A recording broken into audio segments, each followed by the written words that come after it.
I saved up for a while, and then when I had saved up, there ended up being a really nice sale, and so I was able to pick up this book.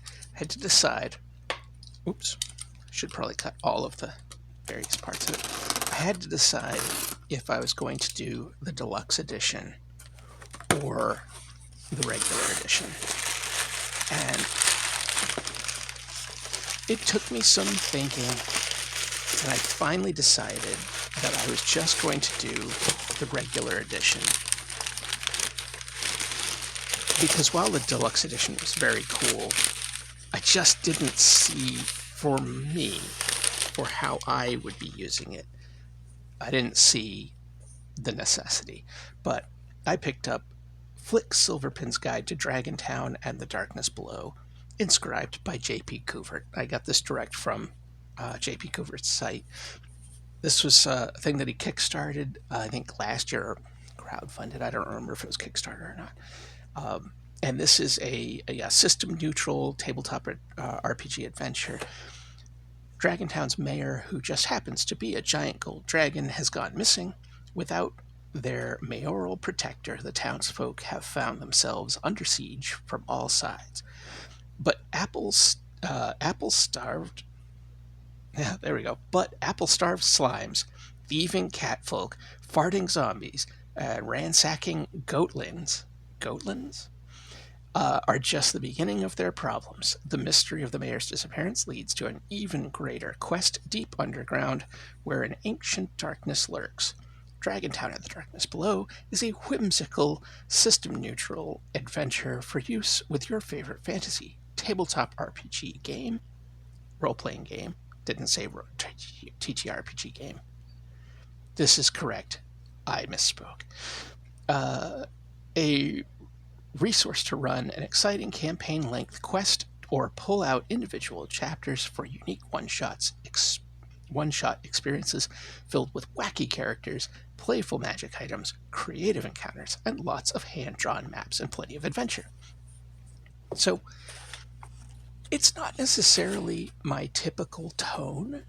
I think Coovert's work has a bit more of a kind of a lighter, cartoony vibe, which isn't really necessarily my bag, but, I mean, nice map on the inside cover, but I do find it charming, and I want to try to have at my disposal different styles of games that I can tailor to different people. So, what's for sale?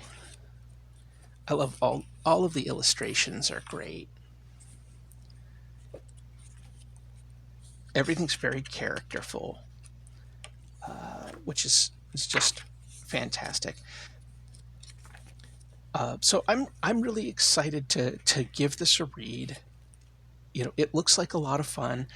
I don't know when I'd be able to run it or who I would run it for. You know, I've been trying to get this game together to run for some younger folks for a while, but you know, they're like 10-ish. I mean, there's all sorts of reasons why it hasn't happened, but they're like 10-ish, and I feel like I don't know if this is necessarily going to appeal, because I feel like that, and you know, I barely remember that age, but I feel like at that time I was trying to distance myself from anything that could be perceived as juvenile, and I was trying to be more serious, you know. And I don't know that every kid's like that. I was certainly a weirdo, but you know, we'll see. But this looks great. This looks like a lot of fun. A lot of cool maps. I've seen a couple of other people have reviewed it and have said very positive things about it, so I'm excited to check it out. Let's see. Yeah. There's a lot here. So, I don't know. Seems pretty cool. I don't know if this has gone out, I think, to all the Kickstarters, crowdfunder, whatever it was, to all the people who crowdfunded it, and then it went live for sale on J.P. Coovert's website so you can now purchase it on there. Yeah, I thought it looks pretty neat. I don't know if you've had a chance to try it yet.